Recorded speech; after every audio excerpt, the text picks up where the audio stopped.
Hello, welcome back to my channel. Today I'm going to compare the Steam Deck and the Lenovo Legion GO S because there are a lot of people that they are interested into buying one of those two devices, or even they are wondering if it's worth to switch from the Steam Deck to this new more powerful Lenovo Legion GO S.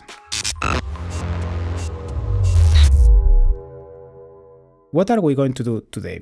I'm going to compare these two devices, the Lenovo Legion GO and the Steam Deck, at 720p and low settings.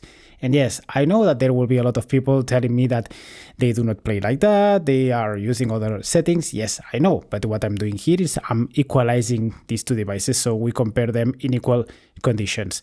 I'm not going to use any type of image reconstruction or frame generation unless it is specified in the video game.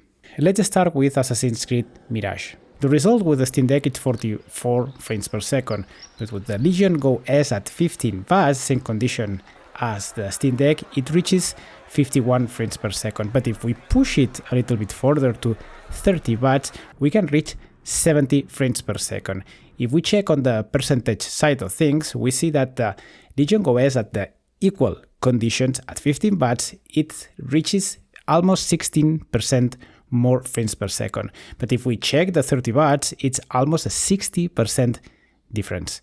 Callisto Protocol's game is not that good in my opinion, but the benchmark is fine because it's giving us a lot of information about certain specific topics. When there are alpha effects on the screen, the frames per second, they absolutely tank. It can reach only 29 frames per second, while the Legion GO, it goes up to 40 or 60 if we push it to 30 watts per second. That means that at 15 watts, we're talking about almost 38% more frames per second, or, well, if we check at 30 watts, it's more than 106% more frames. It's a complete opposite situation what we see in Cyberpunk. If in Callisto Protocol there was a huge difference, we see that in Cyberpunk at 15 watts it's more or less the same. We're talking about 44 frames per second versus 46 frames per second. If we push it, if we double the input of power, we can reach 75 frames per second. An interesting thing to check here is that even they are both using 15 watts per second and more or less they have the same number of frames, just look at the difference of temperature. We are talking about 25-30 degrees of difference. The Legion GO, it's only almost 5% more frames per second at 15 watts, but if we push it a little bit more to 30 frames per second, we can see a little bit more than 70% of frames. With Forza Horizon 5 at 15 watts, we see that the Lenovo Legion GO S, it can go 10 frames per second higher than the Steam Deck at equal conditions. But if we push it a little bit more, if we push it to 30 watts per second, as usual, as we have been doing in this video, it's more than 100 frames per second. We're talking about 108 frames per second. We are reaching the territory of almost doubling the frames. Let me explain you something. The chip of the Steam Deck at 15 watts, it's already at its maximum performance, meaning that if we somehow found a way to push it further, it will not change that much. I've seen videos of people that they have accomplished that. They push to 20, 30 watts and basically it's the same. That's a huge difference with the Legion GO S, that it's made to reach its maximum capacity at around those 30 watts. So at 15 watts, the Legion GO S with the Z1 Extreme, it can push a little bit more than 16% of frames. But if we push to 30 watts, it can push a little bit less than 75% of frames. With Wukong, it's going to be the first game that I'm going to use frame generation and frame image reconstruction, because this game is a little bit tough for these devices. Using those 720p and low settings and image reconstruction with FSR and FSR frame gen, we see that there is an increase from 44 frames per second to 51 frames per second on the benefit of the Legion GO S at 15 watts. If we push to 30 watts, we can reach 70 frames per second on the benchmark. At 15 watts, the Legion GO S can reach almost 22% more of frames. If we push to 30 watts, we can push 76% more of frames. On the average with these 5 games, we see that the Legion GO S with the Z1 Extreme at 15 watts, it can push about 18% more of frames. But if we push to 30 watts, it can push a little bit more than 75% of frames. Let's forget about benchmarks and just play the games without looking at numbers and see what's the experience on those games. With Assassin's Creed Mirage, we see that with the Z1 Extreme, the game seems like it's a little bit more fluid at 15 watts per second. But if we push to 30, we could be playing at numbers that they should be above 60 frames per second. It will allow us to block that number and to maybe save a little bit of energy and have a proper smooth experience at 60 frames per second.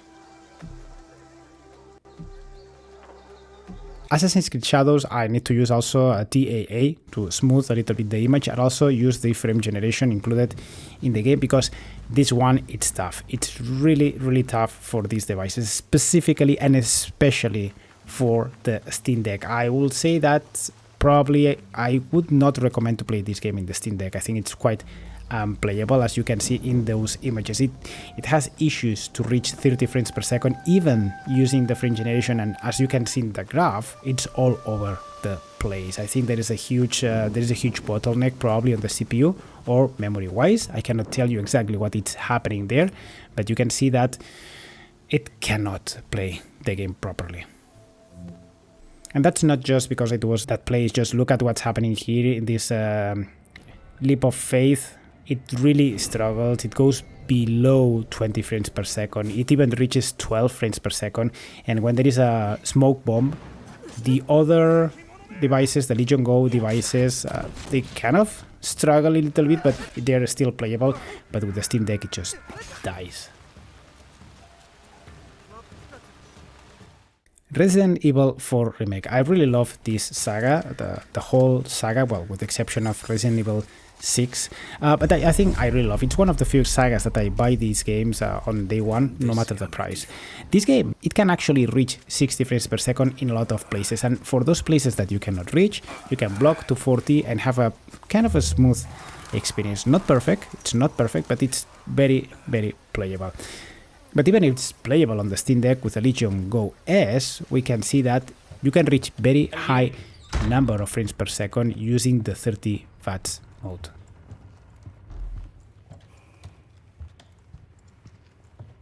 Let's use Starfield to check a little bit more, not just the number of the frames. We can see that the Legion GO S performs better than the Steam Deck. That's absolutely no difference compared to the other games, but I would like to check here the temperatures.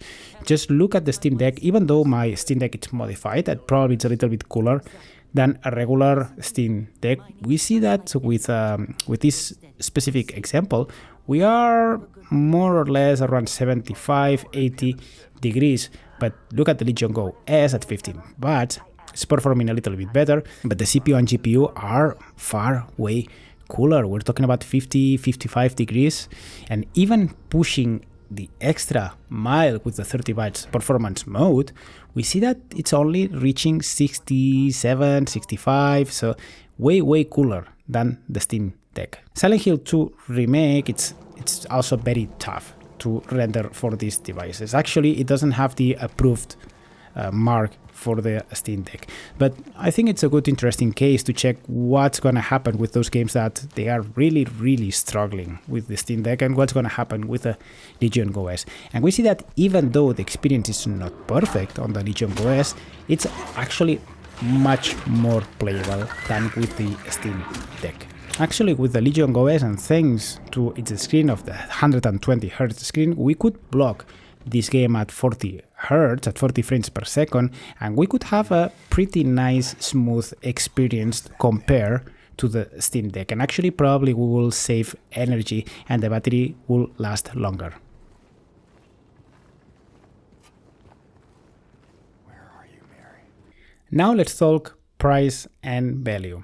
If we look at the price in euros and all the data that we have covered, the Legion GO S at 729 euros outperforms the Steam Deck at 419 euros. Yes, the Steam Deck 256GB model is cheaper, but also has less performance, no OLED screen, and only 256GB of storage. Meanwhile, the Legion GO has a better screen, a bigger battery, and 1TB of storage. So in Europe, unless you are strictly after the lowest price, the Steam Deck LCD 256GB isn't a good deal anymore. And if you go for the OLED screen, for the Steam Deck with the OLED screen, actually you are basically paying only for that screen and nothing else, because the performance is not there. In dollar terms, officially speaking, I know that many Latin American users pay more than that. The Steam Deck LCD 256GB does have a better price to performance ratio, but again, you are sacrificing a lot. Screen quality, storage, and if we check the 1TB OLED Steam Deck, right now it's the worst value of all. Well, actually not right now, it has been like that since the very beginning, because it's way more expensive than it should be for the performance that it has. So if you want the OLED screen, I will strongly recommend you to get the 512GB version and then later upgrade the SSD yourself. Let's look at the temperatures and battery life. Steam Deck at 15 watts hits around 80 degrees Celsius in Resident Evil 4's Village section. Again, my unit is modified and it runs cooler than stock. The power draw is about 25 watts, so with its 40 watt-hour battery, the LCD will last around 90 minutes. The OLED with a 50 watt-hour battery, it will last around 120 minutes. The Legion GO S at the same 15 watts, same configuration and scene, it runs at 50 degrees Celsius, so it's around 30 degrees Celsius cooler than the deck. And that's a big deal, and it makes sense. 15 watts is the Steam Deck's limit, but it's not the limit for the Legion GO S. The power draw is actually lower in the Legion GO S than the Steam Deck, and with its 55.5 watt-hour battery, it means that it will last about 133 minutes, longer than the OLED. If we push the Legion GO further, if we configure it at 20 watts, it will draw 31 watts, meaning that the battery will last 106 minutes.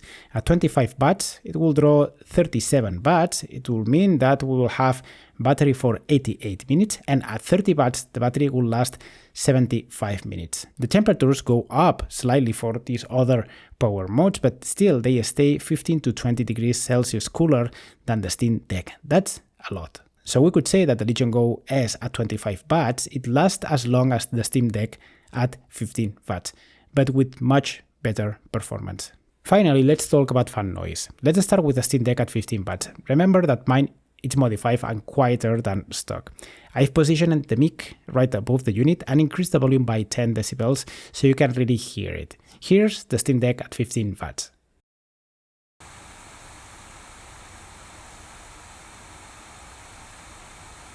Now let's hear the Legion GO S at 15 watts.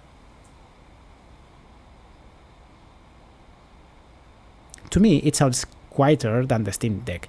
At 20 watts, it's a little bit louder, but still quieter than the Deck at 15. At 25, there is a slight increase, but still tolerable.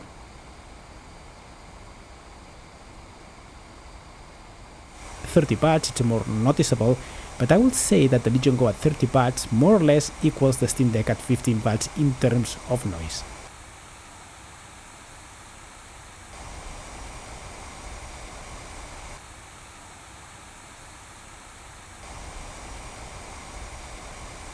At 30 watts but plugged in, it becomes very loud, but you should never use it like that. It's not worth it. You gain almost no extra performance, but you just add more noise and heat. Even with max out fans, the Legion GO temps stay very well below its limits. But the funny thing is that these chips are designed to run at 92-95 degrees Celsius, but Lenovo decided to prioritize the temps over noise, something that it makes sense, keeping it around 70 degrees Celsius. But I believe that there is headroom. If they will let us control the fan curves, we could lower the fan speed, allowing slightly higher temps but quieter machines. And that's everything I wanted to show you about this comparison. I think it's pretty clear which of the two is more powerful, there is no doubt about that. And when we compare the performance per euro or per dollar, the Legion GO S is actually a better value than it first seems, especially when factoring in the screen, storage and battery. Yes, the cheapest Steam Deck LCD model is still cheaper, indeed, but it's inferior in every category.